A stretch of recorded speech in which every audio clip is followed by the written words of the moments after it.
दादा तब्बल 2-2.5 तास चर्चा केल्यानंतर असं नेमकी काय चर्चा झाली SIR संदर्भात काय सांगता? एक तर चोकलिंगम साहेबांना मी असेल व आमचे सर्व पदाधिकारी त्याच्यामध्ये सुनील भाऊ भुसारा असतील, कांबळे साहेब असतील, अमोल असेल, इतरही सर्व नलवडेताई असतील, हे सर्वजण त्यांना त्या ठिकाणी भेटलो.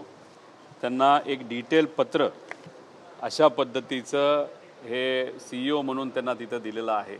याच्याबरे बरेच मुद्दे तिथं आम्ही घेतलेले आहेत, पण काही आकडे तुमच्या सर्वांसमोर मी देतो जे त्यांनी त्या ठिकाणी सांगितलेले आहेत.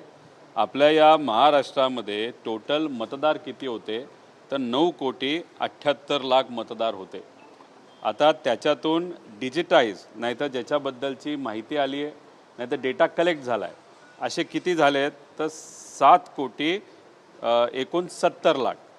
त्यामुळे अनकलेक्टेड डेटा ज्याचा कुठलाच डेटा आत्तापर्यंत नाही तर माहिती ही इलेक्शन कमिशनला आलेली नाही. हा किती आकडा आहे तर हा 2 कोटी आकडा आहे. म्हणजे तुम्ही जर साध्या भाषेत बोलायचं झालं तर 2 कोटी लोकांचं नाव हे महाराष्ट्राच्या इलेक्शन यादीमधून त्या ठिकाणी आत्ता काढण्यात आलेलं आहे, कारण का त्यांच्याकडनं माहिती ही मिळाली नाही असं इथं आम्हाला सांगण्यात आलेलं आहे. आता 2 कोटी हे नावं नाही तर माहिती न आल्यामुळे नावं तर कमी झालीच आहेत, पण त्याच्यात जे 7,70,00,000 जो ज्याबद्दलची काही प्रमाणात माहिती आलेली आहे त्याच्यात पण काय होणार आहे त्यांनी सांगितलेलं आहे. त्याच्यामध्ये मॅप्ड आणि अप्रूव्ड म्हणजे सगळी माहिती आलेली आहे. अशा लोकांना वेगळं काढलं जाणार आहे.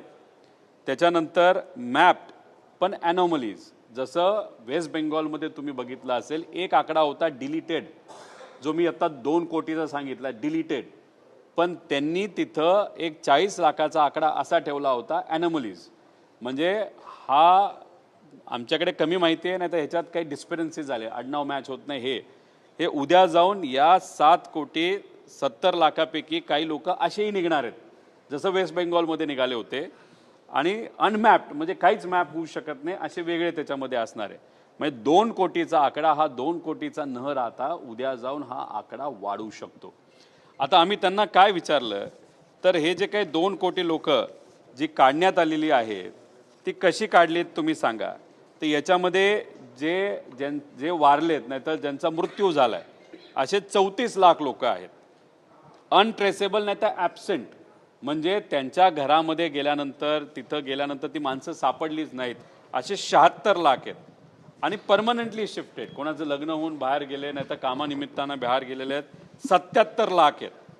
अदर जे आहेत ते 2,30,000 आहेत जे सही करायला नाही म्हणले नाही तर कुठलं काही कारण असू शकतं. आणि ऑलरेडी एनरोल्ड असे 17 लाख आहेत. असे 2 कोटी हा आकडा तिथं होतो.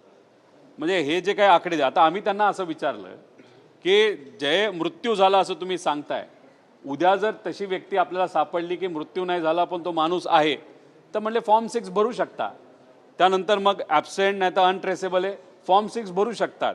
परमनंटली शिफ्टेड फॉर्म 6 भरू शकतात. म्हणजे शुद्धीकरण तुम्ही यादीचं जे करायचं म्हणत आहात पण उद्या जाऊन फॉर्म 6च्या माध्यमातून इतर लोकांना सुद्धा याच्यामध्ये घेतलं जाऊ शकतं. त्याच्याचबरोबर आम्ही त्यांना विचारलं की काही डबल नावं आहेत, त्याच्याचबरोबर काही अशी नावं आहेत ज्याचे फोटो चुकीचे आहेत. तर महाराष्ट्रामध्ये पहिल्यांदा म्हणजे आमचा आक्षेप या प्रमुख अधिकारी CEO साहेबांवर नाही, अधिकारी चांगला वाटतोय बोलताना, ते चांगलं बोलतायत, थोडंसं गोलगोलसुद्धा त्या ठिकाणी ते बोलत आहेत. स्पष्टपणे काही उत्तरं त्यांनी तिथं दिली नाहीत पण काही विषयाची त्यांनी तिथं दिली. आता याच्यात त्यांनी असं सांगितलं शुद्धीकरण हे होणार हे खरं असलं तरी उद्या जाऊन लोकांची नावं ॲड केली जाऊ शकतात तर ॲड 100% तिथं केली जाऊ शकतात. त्यामुळे आमचं एवढंच मत आहे लोकांना. आज संध्याकाळी खरं तर आम्ही डिटेल प्रेझेंटेशन घेणार होतो पण आत्ता तुमच्याशी बोलल्यानंतर एक प्रेझेंटेशन आम्ही ऑनलाईन टाकत आहोत, तुम्ही तिथं बघा. याच्यामध्ये आमचे त्यांना जे आक्षेप होते की भाजपकडनं अशा पद्धतीचं सॉफ्टवेअर केलं गेलं आहे. त्या सॉफ्टवेअरमध्ये आपले म्हणजे आपल्या विचाराचे म्हणजे भाजपच्या विचाराचे संदिग्ध आणि विरोधी असं त्यांनी त्या सॉफ्टवेअरमध्ये त्यांनी नोंदणी केलेली आहे. तुम्ही एक समजून घ्या, गेल्या 3 ते 3.5 महिन्यामध्ये हे SIRचं काम चालू आहे. हा सगळा लोड जो आहे तो BLOवर आला आहे. म्हणजे कुणी शिक्षक आहे कुणी अधिकारी आहे. आणि मग शिक्षकांना टार्गेट दिलं गेलं आहे की काही झालं नाही तर या BLOंना टार्गेट दिलं काही झालं तरी तुम्ही 100% एनरोलमेंट करून घ्या, नाहीतर 100% व्हेरिफिकेशन करून घ्या. त्यांना ते शक्य नाही. मग ते काय करतात की एका ठिकाणी कुठल्या तरी कार्यालयामध्ये बसून ते टेबल सर्वे करतायत. आमचं या अधिकाऱ्यांना म्हणणं होतं की तो माणूस नाही तर तो BLO दोनदा तीनदा त्या घरी गेला पाहिजे, क्रॉस व्हेरिफिकेशन झालं पाहिजे. पण दुर्दैवाने लोड BLOंवर जास्त असल्यामुळे अशा पद्धतीने त्या ठिकाणी टेबल सर्वे केला जातोय. आणि या टेबल सर्वेला माहिती कोण देते तर भाजपचे कार्यकर्ते देत आहेत. ते कुठून काढतायत माहिती तर अशा पद्धतीचं सॉफ्टवेअर त्यांनी जे केलंय त्याच्यातून त्यांनी माहिती काढली. आणि मग आम्ही त्यांना सांगितलं हे पुण्याचं आहे, एका चॅनलनी कव्हर केलेलं आहे. त्यानंतर हे नाशिकचे कलेक्टर स्वतः म्हणतात हो आम्हाला असं सापडलेलं टेबल सर्वे. त्यानंतर हे आहे ठाण्याचं, इथं सुद्धा तिथं ज्या आपल्या मीडिया चॅनल्स आहेत ह्यांनी हे कव्हर केलं. काही लोकांनी सोशल मीडियावर टाकले. आम्ही म्हटलं कारवाई तर करा, असं जिथं तिथं ते आलेलं आहे. त्यांनी आम्हाला शब्द दिला आम्ही कारवाई करू. त्यामुळे हे जे काय त्या ठिकाणी सुरू आहे हे खालच्या लेवलला, वरच्या लेवलला नाही, तिथं भाजपचा खूप मोठा वाटा आहे. भाजपचा अजून एक सांगतो, एकनाथ शिंदे साहेबांच्या पक्षाच्या जिथं उमेदवार आहे आमदार आहे तिथं सुद्धा भाजप काम करत आहे. त्याच्याचबरोबर जिथं अजितदादांचा पक्षाचा आमदार तिथं तर ते करतच आहेत आणि आमच्यात तर करतात ती वेगळी गोष्ट. त्यामुळे जे अमित शाह साहेब महाराष्ट्रामध्ये येऊन म्हणल्या होत्या आम्हाला कुबड्या नको, तर ह्या सॉफ्टवेअरच्या मदतीने भाजप आणि BLOला हाताशी धरून काही प्रमाणात नाही तर दबाव टाकून या कुबड्या, या दोन्ही जे मोठे नेते त्यांचे पक्ष त्यांचे कुबड्या तर काढतच आहेत. पण इथं आम्हाला सुद्धा कुठं ना कुठंतरी वेगळ्या पद्धतीने मतदारमध्ये नोंदणीमध्ये काही फरक करून अडचणीत आणण्याचा प्रयत्न केला जाऊ शकतो, नाही तर केला जातोय असं आमच्या सगळ्यांचं त्याच्यामध्ये म्हणणं आहे. आपल्याच एक प्राची कुलकर्णी नावाच्या एक पत्रकार आहेत, पुण्यामध्ये राहतात. यांचं नाव पुण्याच्या यादीतून काढण्यात आलं होतं. त्या तिथं गेल्या, मराठी पत्रकार असल्यामुळे लढवाया तुमच्यासारखे त्या आहेतच, त्या तिथं लढल्या. माझं नाव का काढलं, माझं नाव डिलीटेड यादीमध्ये का टाकलं, लढल्यानंतर त्यांनी प्रेशर आणल्यानंतर त्यांना तिथं असणाऱ्या अधिकाऱ्यांनी सांगितलं व्हॉट्सॲपवर तुमचा तिथं आधार कार्ड पाठवा. आम्ही रेग्युलराईज करून दिलो आणि लगेच व्हॉट्सॲपवर टाकल्यानंतर बसल्या बसल्या त्यांचं रेग्युलराईज झालं. ठीक आहे, ते पत्रकार असल्यामुळे लढल्या, ते झालं. पण मग व्हॉट्सॲपवर तुम्ही अशा एखाद्या व्यक्तीचं जर रेग्युलराईज करत असाल तर मग भाजपली सांगितलं, प्रेशर आणलं, तर असे किती आकडे तुम्ही रेग्युलराईज केलेले आहेत असाही प्रश्न त्या ठिकाणी निर्माण होतो. त्यामुळे आता आमच्याकडे मोठ्या मोठ्या याद्या आहेत 288 मतदारसंघाच्या. 2024ला कुणी मतदान केलं आहे, त्यानंतर या जिल्हा परिषद पंचायत समितीला कुणी केलं आहे, महानगरपालिकेला कुणी केलं आहे. 24 तारखेला यांच्याकडनं पहिली प्री यादी येणार आहे. आमच्याकडे असणाऱ्या याद्या त्या आम्ही क्रॉस व्हेरीफाय करणार आहोत. आम्ही काँग्रेसमध्ये च्या मतदारसंघामध्ये सुद्धा काम करतोय, त्यांना आम्ही ती यादी देऊ, त्यांच्याकडनं यादी घेऊ, आम्ही एकत्रित काम करू.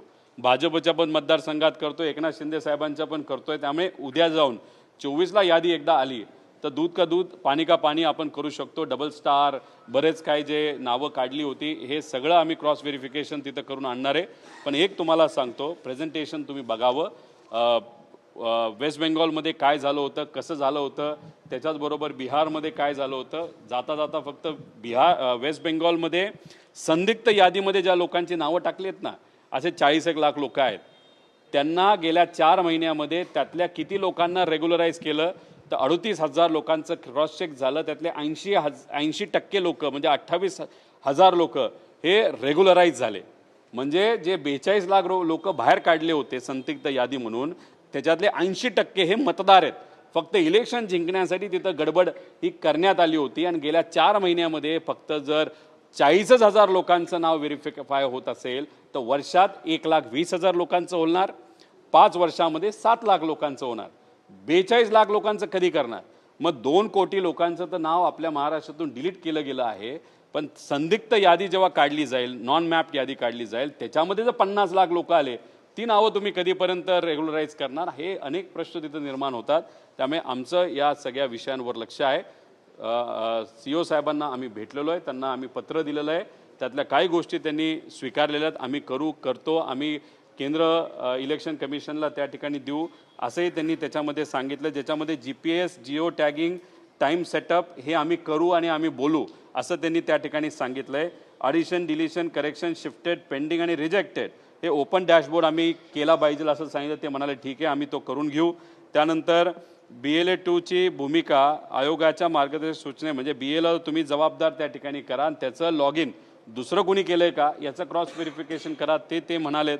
आणि बाकी अजून बरेच विषय ते म्हणाले की आम्ही केंद्र इलेक्शन कमिशनशी बोलू आणि सांगू. आणि एक चांगली गोष्ट अशी आहे की यांच्याकडे यादी कशाची आहे जी आम्ही काही प्रमाणात बघितलेली आहे की जे लोक फोटो डबल आहेत नाहीतर ज्याचा छोटा फोटो आहे ज्याचा मोठा फोटो आहे ज्याचा तिथं दुसऱ्याचाच कोणाचा तरी कार्टूनचा फोटो आहे नाही ट्रम्पचा फोटो लावला आहे असे जे काही आर्टिफिशियल इंटेलिजन्सच्या माध्यमातून त्यांनी खूप मोठी यादी वेगळी काढलेली आहे. महाराष्ट्रात पहिल्यांदा झालं असं त्यांचं मत आहे. त्यांनी जिल्ह्याला पण यादी पाठवलेली आहे पण ते कंपल्सरी नाही आहे. त्यामुळे आम्ही त्यांना विनंती केली ती यादी आम्हाला द्या आम्ही आमच्या पद्धतीने क्रॉस व्हेरीफाय करू. अशा बऱ्याच विषयावर तिथं चर्चा झाली. 2.5 तास चर्चा झाली.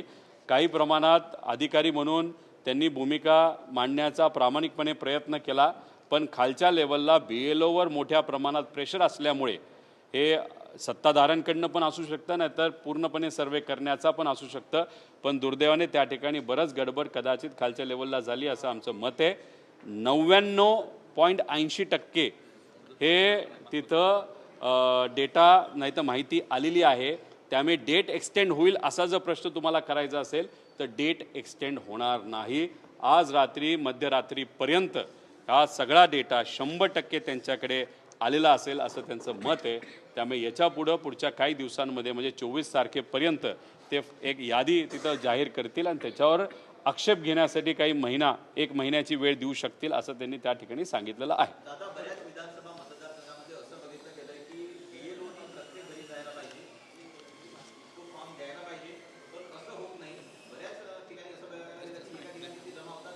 तेच मी सांगितलेलं आहे तेच टेबल सर्वे मोठ्या प्रमाणात ठिकठिकाणी तिथं सुरू आहे.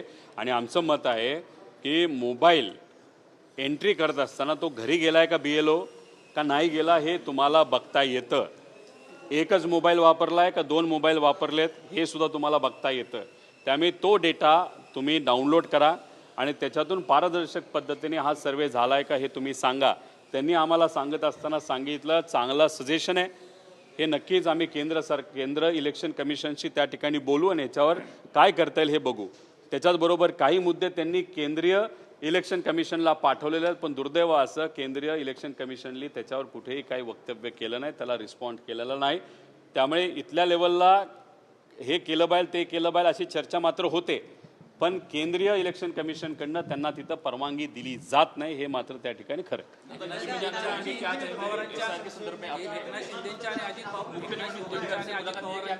मतदारसंघामध्ये देखील काम करताय असं तुम्ही म्हणाला याचा अर्थ 100% भाजपसाठी अशा पद्धतीनं निवडणूक आयोगाला सोबत घेऊन काम सुरू आहे. इलेक्शन 2029 भाजप एकटं लढणार हे दुनियाला तिथं माहिती आहे. ज्या पद्धतीने भाजप आपल्या कार्यकर्त्यांच्या मदतीने लक्ष देऊन तेच BLOला माहिती देऊन आपल्या पदाचा उपयोग करून ज्या ज्या काही गोष्टी खालच्या लेवलला चाललेल्या आहेत त्या गोष्टी खूप हाय लेवलच्या आहेत. त्याच्यामध्ये एकनाथ शिंदे साहेबांचा पक्ष सत्तेत असून ते त्या लेवलला पोचले नाहीत. अजितदादांच्या पक्षाचा खूप मोठा प्रश्न तर आहेच कारण त्यांच्यात काय चाललंय कोणालाच माहीत नाही. काँग्रेस आम्ही आणि उद्धव ठाकरे साहेबांची शिवसेना आमच्या लेवलला आमच्या गोष्टी तिथं करतोय पण आम्ही विरोधात आहोत.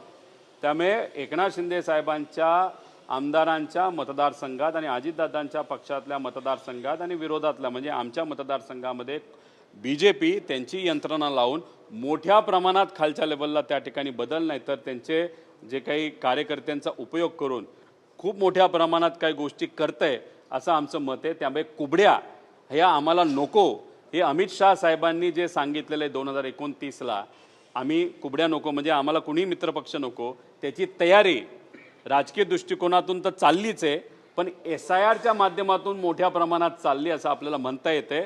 त्यामुळे मला असं वाटतं एकनाथ शिंदे साहेबांना मी विनंती करतो अजितदादांच्या पक्षाला आम्ही त्या ठिकाणी विनंती करतो तुम्ही सुद्धा आमच्याबरोबर या नाहीतर उद्या 2029ला इलेक्शन लढत असताना तुमचे सुद्धा डोळे त्या ठिकाणी पांढरे येऊ शकतील. असं जर तिथं सत्तेचा वापर उपयोग हा अशा पद्धतीने केला जात असेल तर एक राजकीय प्रश्न आहे की 2 राजकीय 40 लाख मतदार जे आहेत ते वाढलेले होते आणि यावेळेस निवडणूक आयोगाकडनं सांगण्यात आलेलं होतं तेच नावं जी वाढलेली आहेत त्यातल्या काही लोकांना रेग्युलराईज कदाचित इथं करण्यात येतं अशी आमची शंका आहे. पण त्याच्याचबरोबर 2029च्या इलेक्शनच्या आधी अशी नावं वाढू शकतात का, हा प्रश्न आम्ही जेव्हा इथं असणाऱ्या CEO साहेबांना केला, त्यांनी सांगितलं फॉर्म 6 भरला तर विषय तुम्हाला नावं वाढू शकतात. म्हणजे फॉर्म 6चा हा मुद्दा आहेच. मग SIR झालं, क्लीनअप झालं, शुद्धीकरण झालं, असं किती ते म्हणत राहिले तरी फॉर्म 6च्या मदतीने उद्या जाऊन कोणाचंही नाव कुठेही तिथं टाकता येईल. त्यामुळे 40 लाख मतदार 2024 म्हणजे लोकसभा आणि विधानसभेच्या मध्ये जे वाढले, आता कमी केले असले तरी परत इलेक्शनच्या आधी ते वाढू शकतात, ही भीती मात्र त्या ठिकाणी आहे. पालकमंत्री पदाचा विषय मागे लागलेला आहे. भरत गोगावले रायगडचे पालकमंत्री नेमणुकीमध्ये राष्ट्रवादी फक्त 17% आहे आणि आपल्या पक्षात कार्यकर्ते मिळत नाही, तर त्यामुळे तुमच्यावर विश्वास नाही कार्यकर्त्यांचा आणि स्वतःच्या पक्षासाठी काय सुरू आहे असं बघा म्हणतायत नवनाथ तुम्हाला. ते कोण आहेत मला माहीत नाहीत, कदाचित ते नगरसेवक आहेत. नगरसेवकांवर बोलणं काही उचित नाही, पण महाविकास आघाडी म्हणून आम्ही काम करत असताना त्या ठिकाणी तिथं काँग्रेसला विश्वासात घेतलं, उद्धव ठाकरे साहेबांच्या पक्षाला विश्वासात घेतो आणि आमचा पक्ष तर त्या ठिकाणी आहेच. त्यामुळे आमचे 10 आमदार आहेत, आमदार कमी आहेत, पण आम्ही आमच्या पदाधिकाऱ्याच्या माध्यमातून त्या गोष्टी करतोय. आम्ही एकत्रित जे करायचं आहे ते करतोय. त्यामुळे मला असं वाटतं की एकनाथ शिंदे साहेबांचा पक्ष आणि अजितदादांच्या पक्षाने सुद्धा या विषयामध्ये लक्ष घालून लोकशाही टिकवायला आणि संविधान टिकवण्यासाठी SIR मध्ये जो काय घोळ खालच्या लेवलला केला जातोय त्याच्यावर खऱ्या अर्थाने लक्ष देण्याची जरूरत आहे. पालकमंत्री पदाचा विषय मागे लागलाय. भरत गोगावले रायगडचे पालकमंत्री झालेत आणि गिरीश महाजन हे नाशिकचे पालकमंत्री झाले. खरं तर 2 दिवसापूर्वी एक पत्रिका व्हायरल झाली, त्याच्यामध्ये ऑलरेडी त्यांचं नाव पालकमंत्री म्हणून जाहीर केलं होतं. हे बघा, एकतर भुसे साहेबांना तिथून म्हणजे नाशिकमधून तिथं पालकमंत्री व्हायचं होतं. आता गोगवल्यांचा मुद्दा हा समजा रायगडमधून सोडवला असेल तर मग भाजपली वाटाघाटी करून तिथं म्हणजे कुठं नाशिकमध्ये तो विषय सोडवला असेल. म्हणजे चर्चा कुठल्या 2 पक्षामध्ये झाली आणि मार्ग कुठल्या 2 पक्षाचा निघाला, नाशिकचा आणि रायगडचा, म्हणजे एकनाथ शिंदे साहेबांचा आणि भाजपचा. पण भुजबळ साहेबांसारखा मोठा नेता जो अजितदादांच्या पक्षातून नाशिकचा पालकमंत्री व्हावा अशी त्यांची इच्छा होती, त्यांना मात्र वाऱ्यावर सोडलं. जनतेची पण काही प्रमाणात इच्छा होती, कारण का लोक त्यांच्या पाठीमागे मोठे नेते ज्येष्ठ मंत्री असल्यामुळे त्या ठिकाणी होते. त्यामुळे त्यांना वाऱ्यावर सोडलं. अजितदादांच्या पक्षाला तर कुठंच गृहीत त्या ठिकाणी धरलं नाही. अजितदादांच्या पक्षाला रायगडमध्ये कॉम्प्रोमाइज करावं लागलं, तशी तिथं नाशिकमध्ये मागणी असताना तिथेही त्यांना कॉम्प्रोमाइज करावं लागलं. म्हणजे अजितदादांच्या पक्षाला सगळीकडेच कॉम्प्रोमाइज करायचं ठरवलं का काय असा प्रश्न त्या ठिकाणी निर्माण होतो. आणि राहिला प्रश्न गिरीश महाजनांचा, जे आता पालकमंत्री नाशिकचे झालेत, आता अनऑफिशियली ते पालकमंत्री होता, आता ऑफिशियली झाले. पण ऑफिशियल असो का अनऑफिशियल असो, तिथं जो काही तिथं महाकुंभ पुढच्या काही महिन्यांमध्ये त्या ठिकाणी होणार आहे, त्याच्यात जी कामं आता चालू आहेत 30-35 हजार कोटीची, त्याच्यात मात्र महाजन साहेबांच्या परिचयाच्या लोकांनी जो भ्रष्टाचार केला आहे तो तर बाहेर निघणारच आहे. पालकमंत्री कोण का होईना, पण जी खरी माहिती, भ्रष्टाचाराची माहिती, ते येत्या काही दिवसांमध्ये आम्ही आणणार म्हणजे आणणार. भ्रष्टाचार केला तरी चालेल, पडबड आम्ही तुम्हाला देऊ हे सांगण्याचा प्रश्न आहे, हे सांगण्याचा संदेश देण्याचा प्रयत्न झाला. या निमित्तानं नाशिकला भ्रष्टाचाराशी संबंधित त्यांच्या संदर्भातली लोक सापडली आणि वरून त्यांना पालकमंत्री पद दिलं. म्हणजे तुम्ही किती केलं नाही. हे बघा, भ्रष्टाचाराचा मुद्दा माझ्या अनुषंगाने 500 कोटीचा भ्रष्टाचार तिथं झालाय असं ऑफिशियल चर्चा ही 10 दिवसापूर्वी झाली. आणि पालकमंत्रीपद कधी दिलं? आत्ता दिलं. म्हणजे देवाच्या नावाने, आणि ते सुद्धा तिथं महाकुंभ होणार आहे, महाकुंभच्या कामामध्ये तिथे 500 कोटीचा गैरव्यवहार झाला हे काही प्रमाणात सिद्ध होऊन सुद्धा ज्या व्यक्तीला त्याची जबाबदारी दिली होती म्हणजे गिरीश महाजनना, त्यांना जर पालकमंत्री दिलं जात असेल तर मुख्यमंत्री साहेबांनी शिक्कामोर्तब केला की किती पाहिजे तेव्हा भ्रष्टाचार तुम्ही करा, तुमच्या पाठीशी आम्ही आहोत, असा एक संदेश भाजपच्या प्रमुख नेत्यांनी त्या ठिकाणी दिला. देवाच्या बाबतीत सुद्धा म्हणजे देवाच्या कामामध्ये भ्रष्टाचार केला तर तुम्हाला लगेचच्या लगेच आम्ही पालकमंत्री करू शकतो, हा सुद्धा कुठेतरी संदेश तिथं दिला. म्हणजे पवित्र अयोध्यामध्ये भ्रष्टाचार झाला, तो विषय आता कुठंच दुर्दैवाने चर्चेत येत नाही, उज्जैनमध्ये मोठ्या प्रमाणात लँड स्कॅम मुख्यमंत्री भाजपचे तिथं केला आणि इथं आता महाजनांच्या माध्यमातून त्यांच्या चिलीपिली लोकांनी आणि त्यांनी स्वतः कदाचित अशी चर्चा आहे की तिथं महाकुंभ नाशिकमध्ये होणार त्यात मोठ्या प्रमाणात भ्रष्टाचार झाला आणि त्यांना तुम्ही पालकमंत्री करत असाल तर त्याचा अर्थ देवाच्या विषयामध्ये सुद्धा भ्रष्टाचार हा भाजपला चालतो असं कुठेतरी सिद्ध होतं. मुख्यमंत्री देवेंद्र फडणवीस दिल्लीच्या दौऱ्यावरती गेले, पंतप्रधान नरेंद्र मोदींची भेट घेताना ते पाहायला मिळतात आहे. तर सातत्यानं मुख्यमंत्र्यांचा दिल्ली दौरा जो आहे तो वाढताना आता पाहायला मिळतो. गेल्या काही महिन्यांमध्ये जवळपास 4-5 वेळा त्यांची भेट झालेली. कदाचित दिल्लीवाले म्हणजे मोदी साहेब आणि अमित शाह साहेब यांना आपले महाराष्ट्राचे मुख्यमंत्री हे महाराष्ट्रात न ठेवता त्यांना दिल्लीची म्हणजे देशाची जबाबदारी त्या ठिकाणी कुठल्या तरी विभागाची देण्यात यावी अशी त्यांची इच्छा असावी, पण ती इच्छा कदाचित देवेंद्र फडणवीस साहेबांची नसावी. त्यामुळे अनेक वेळा चर्चा होऊन सुद्धा कुठंच त्या ठिकाणी मार्ग हा निघत नसावा असं आपल्याला तिथं म्हणावं लागेल. पण शेवटी तो त्यांचा पक्षातला अंतर्गत विषय, आपण तो तिथं काही घेऊन चालणार नाही. माझं एवढंच म्हणणं आहे की जर तुम्ही प्रधानमंत्री साहेबांना भेटत असाल, अमित शाह साहेबांना भेटत असाल तर अजितदादांच्या आपल्या तपासाच्या बाबतीत सुद्धा थोडीफार चर्चा जर तुम्ही त्या ठिकाणी केली तर नक्कीच काही प्रमाणात अजितदादांना न्याय देण्यासाठी थोडीशी मदत ही नक्कीच त्या ठिकाणी होऊ शकते जे तुमचे जिवलग मित्र होते. दादा हिंदी में जाना चाहेंगे, क्या कहेंगे आप? एसआर के संदर्भ में आपने मुलाकात ली है. देखो एसआईआर की जो प्रक्रिया यहाँ पे महाराष्ट्र में शुरू है उसमें पहले 9 करोड़ 70 लाख मतदार थे और उसमें से अभी करीबन 2 करोड़ लोगों के नाम ये कम हो गए, मतलब उनका डेटा कलेक्ट नहीं हुआ. उसमें समझो कोई डेथ है, अनट्रेसेबल है, परमानेंटली शिफ्टेड है, अदर्स है ऑलरेडी एनरोल्ड.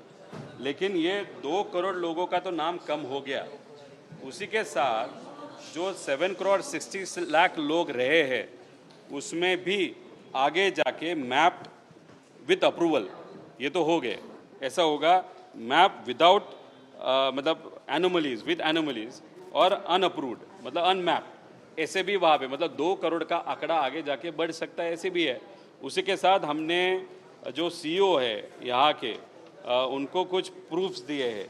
उस प्रूफ्स में अगर देखो कलेक्टर का वक्तव्य है, उसी के साथ कुछ मीडिया चैनल ने भी वहाँ पे कुछ वीडियो वहाँ पे दिए हैं. उसी के साथ और कुछ एग्जाम्पल्स है जहाँ पे टेबल सर्वे बहुत हाई लेवल पे यहाँ पे हो रहा है. मतलब एक्चुअली बीएलओ ने घर जाके क्रॉस वेरिफिकेशन करने की ज़रूरत है, लेकिन अनफॉर्चुनेटली वो न होते हुए टेबल सर्वे मतलब घर पे बैठे बैठे ऑफिस में बैठे बैठे वहाँ पे काम हो रहा है ऐसे वहाँ पे दिख रहा है. लेकिन ऑफिस में अगर बैठ के काम हो रहा है तो किसके ऑफिस में हो रहा है? तो भाजपा के ऑफिस में हो रहा है, ऐसे हम सबको मालूम है. बीएलओ की प्रॉब्लम ऐसा है कि उनको कम टाइम में ज़्यादा सर्वे करने का वहाँ पे टारगेट देने के कारण बहुत ज़्यादा उन पे ऊपर प्रेशर है.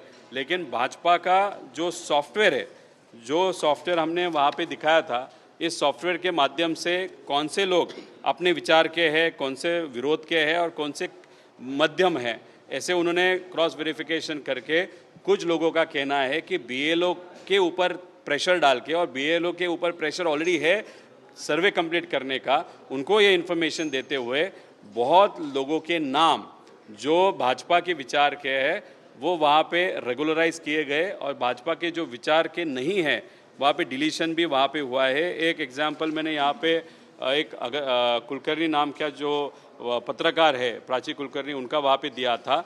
उन्होंने वहाँ पे जब उनके डिलीटेड लिस्ट में नाम था वो जाके लड़ी, उन्होंने प्रेशर डाला. फिर प्रेशर डालने के बाद उनको बोला गया सिर्फ आप व्हाट्सएप पे हमको आपका आधार कार्ड भेज दो, आपको रेगुलराइज कर देंगे. और ऐसी चीज़ अगर एक ठीक है ये अच्छे विचार के पत्रकार है उनके बारे में ये होता है तो शायद आगे जाके भाजपा के कोई भी प्रेशर अगर डाल के या बीएलओ पे प्रेशर डाल के कोई भी कुछ भी कर सकता है, ये यहाँ पे प्रूव होता है. तो ऐसे जो चीज़ें अगर महाराष्ट्र में हुई है, जो लोगों का क्या है हुई है, तो उसमें ध्यान देना चाहिए, ऐसे आप सबकी मांग थे. सर एसआईआर को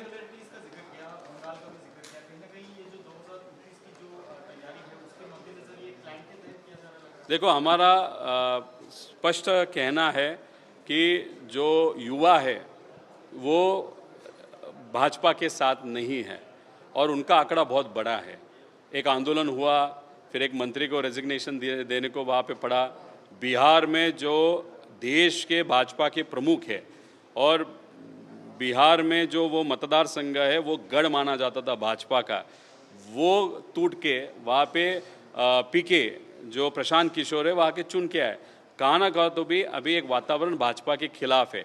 इसलिए भाजपा का अभी प्रयास है कि एसआईआर के माध्यम से जो विरोध के विचार के लोग हैं उनका नाम कम करने की कोशिश की जाए। उसी के साथ पूरा आगे का जो स्टेप है वो डीलिमिटेशन का स्टेप है। तो एसआईआर प्लस डीलिमिटेशन करके जो फाइनल वो जो बोलते हैं ना सांस लेने का या जीने का, या आपको मालूम है आप मरने वाले हो लेकिन फाइनल एक प्रयास है कैसे तो भी करके सत्ता में आने का। तो एसआईआर प्लस डीलिमिटेशन ये उनका फॉर्मूला है। तो कहा ना कहा तो भी एसआईआर पे भी हम सबको काम करने की ज़रूरत है। उसी के साथ डीलिमिटेशन को 50% हो या आगे हो या कम हो उसका विरोध करना बहुत इंपॉर्टेंट है। सर एसआईआर का आज आखिरी दिन है जिस तरीके से, तो क्या जो लोग बचे हुए हैं उनका क्या फिर से जो कोई डेट एक्सटेंड इसमें किया जा रहा है? नहीं, डेट एक्सटेंड नहीं किया जाएगा। उनका कहना है 99.89% डेटा इधर कलेक्ट हुआ है या कलेक्ट नहीं हो सकता, ऐसे वहाँ पे उनको रिपोर्ट आया है। तो आज रात 12 बजे ये 100% हो जाएगा। और ये 9,78 लाख जो मतदार थे, जो वोटर्स थे, अभी डिजिटाइज कितने हुए हैं? 7,70,00,000 के आसपास, मतलब 2 करोड़ लोगों के नाम कैंसिल हो गए। अभी 7,70,00,000 में से भी आगे जाके अनमैप्ड या मैप्ड विद एनोमलीज ये भी आंकड़ा बढ़ सकता है। तो ये जो 2 करोड़ है, शायद महाराष्ट्र में 2,50,00,000 तक लोगों को वहाँ पे मतदान करने की वहाँ पे अनुमति नहीं मिलेगी। इसमें कुछ जेन्युइन प्रॉब्लमेटिक विषय है वो डिलीट हो गए, अच्छी बात है, लेकिन इसमें कुछ ऐसे भी लोग हैं शायद उनका नाम जानबूझ के वहाँ पे निकाला गया है। दादा, हाईकोर्ट के क्लर्क को लेकर एक एग्जाम कल रखी गई थी, उसमें भी गड़बड़ी देखने को मिली, एक मराठवाड़ा में एक कल्याण में, क्या कहेंगे? अभी एजी साहब का वहाँ पे हमने टाइम मांगा है, क्योंकि कल जो हाई कोर्ट की एग्ज़ाम हुई थी वहाँ पे जो सॉफ्टवेयर था वो स्लो चल रहा था, कीबोर्ड्स नहीं चल रहे थे, और उसके कारण बहुत सारे बच्चों को वो एग्ज़ाम पूरी कर नहीं पाए। इसलिए बच्चों का विरोध है, हमारा भी विरोध है, और हमारा कहना है कि वो एग्ज़ाम री एग्ज़ाम होनी चाहिए। और वो करते वक्त ये जो भी कंपनी रिस्पॉन्सिबल है ख़राब क्वालिटी का काम करने के लिए, बिकॉज वो प्राइवेट कंपनी को काम किया था, उसके ऊपर भी कार्रवाई वहाँ पे होने की ज़रूरत है। सर होम मिनिस्टर है अमित शाह, उनके तरफ से जिस तरीके से सोनिया गांधी ने जो डिसरिस्पेक्ट किया था वंदे मातरम को लेके, उन्हें माफ़ी मांगनी चाहिए, ऐसे जब स्टेटमेंट्स आते किस तरह देखते हैं सर? देखो, राजस्थान में जो अपना नेशनल फ्लैग है उसको गलत तरीके से राजस्थान की बीजेपी ने वहाँ पे रिप्रेजेंट किया था अपने यात्रा में, तिरंगा यात्रा में। उसी के साथ वहाँ पे हमको ये भी पता चला है कि वहाँ पे जो वंदे मातरम का जो गीत है वो भी गलत वहाँ पे लगाया गया था। तो पहले आप माफ़ी मांगो। अभी कांग्रेस के यहाँ पे क्या हुआ, कैसे हुआ, कांग्रेस के नेताओं ने वहाँ पे बताया, मल्लिकार्जुन खड़गे जी को हेल्थ इशू होने के कारण शायद कुर्सी का कुछ विषय था, वो चर्चा हो रही थी, क्योंकि उनको वहाँ पे खड़ा रहने की अड़चन आ रही थी। आरोग्य विषय मतलब हेल्थ विषय में राजनीति कौन करता है? अगर कोई चक्कर आके गिर जाता है तो वो अवमान वंदे मातरम का या देश का करता है, ऐसे नहीं होता। कांग्रेस के नेता हुसैन दलवाई ने कहा है कि पृथ्वीराज चौहान ने सही कहा था कि गोपीनाथ मुंडे कांग्रेस में आ रहे थे। उन्होंने कुछ जिक्र भी किया, और उन्होंने एक बात ये भी कही है हुसैन दलवाई ने कि सिर्फ एकनाथ शिंदे भी कांग्रेस में आना चाहते थे। देखो, कांग्रेस के हाई लेवल पे क्या चर्चा हुई है मैं नहीं बता सकता, लेकिन एक बात सही है, जो मुंडे साहब थे उन्होंने भाजपा को बढ़ाने के लिए बहुत कष्ट लिया था। खड़से साहब ने लिया था, फुनकर साहब ने लिया था, महाजन साहब ने लिया था। ये सब जो लोग हैं उन्होंने बहुत कष्ट लेके भाजपा को 2014 में सत्ता में लाई। उसके बाद भाजपा ने उनकी तरफ नेगलेक्ट किया, ये हम सब ने वहाँ पे देखा है। तो बड़े नेता थे, लेकिन भाजपा ने उनको एंड में नेगलेक्ट किया, फिर पंकजा ताई को भी वहाँ पे नेगलेक्ट किया, ये सब हमने वहाँ पे देखा है। कांग्रेस का और उनका क्या चर्चा हुआ ये तो मैं नहीं बता सकता, लेकिन भाजपा ने बड़े बड़े नेताओं का वहाँ पे पक्ष को सत्ता में लाने के बाद भी वहाँ पे नेगलेक्ट किया था, क्योंकि नेचुरल चॉइस जब 2014 में सत्ता में जब ये आए थे तो नेचुरल चॉइस लोगों को लगा था कि मुख्यमंत्री शायद मुंडे साहब बनेंगे या शायद खड़से साहब बनेंगे या कोई ऐसा बनेगा जिसने पक्ष को 30 साल तक जिंदा रखा, लेकिन वो न होते हुए एक नया व्यक्ति को वहाँ पे संधि मिली। तो ये जो चर्चा है वो लोगों के हित में है। एकनाथ शिंदे साहब का वहाँ पे क्या चर्चा हुई थी, एकनाथ शिंदे ने खुद एक प्लेटफॉर्म से वहाँ पे भाजपा के खिलाफ एक बहुत बड़ा स्टेटमेंट दिया था कि भाजपा अपने जैसे पक्ष को ख़त्म करने जा रही है। ये महाविकास आघाड़ी की पहले की बात कर रहा हूँ। उसके साथ हमारी ताकत कम कर रहे हैं, भाजपा पे विश्वास नहीं रखना चाहिए। अभी आज तो भाजपा पे विश्वास करके भाजपा के साथ वो बैठे हैं। इसलिए एकनाथ शिंदे जी शायद कांग्रेस के साथ चर्चा भी उन्होंने की होगी, वो कांग्रेस ही आपको बता सकते हैं, लेकिन ऐसी भूमिका जो बदलते हैं उनके स्टेटमेंट पे कितना आप विश्वास रख सकते हो, मतलब जो भाजपा के साथ है वो भी प्रश्न है ही। सर आज देवेंद्र फडणवीस जो है प्रधानमंत्री से मुलाकात करते हैं, सर किससे दिखते हैं ऐसे मुलाकात को? सर देखो, शायद सेंट्रल गवर्नमेंट में खूब बहुत बड़ा बदल होने वाला है और जो पंतप्रधान साहब है और अपने होम मिनिस्टर केंद्र के हैं, उनको शायद चाहिए होगा कि कोई एक महत्वपूर्ण मंत्री पद केंद्र सरकार में ये देवेंद्र फडणवीस साहब को दिया जाए, लेकिन उनकी इच्छा नहीं होगी केंद्र में अभी जाने की, तो इसीलिए उनकी चर्चा बहुत बार हो रही है लेकिन उस पर कंक्लूजन वहाँ पे नहीं हो रहा। उसी के साथ हमारा सिर्फ इतना ही विनती है उनको कि वो पीएम साहब से मिल रहे, वहाँ पे अमित शाह जी से मिल रहे, कि जो उनके बहुत खास दोस्त थे अजित दादा, जो आज अपने में नहीं है, उनका जो सीबीआई का विषय है वो एक आध मीटिंग में अगर वो लेते और सॉर्ट आउट होता तो हम सब उनका आभार व्यक्त करते।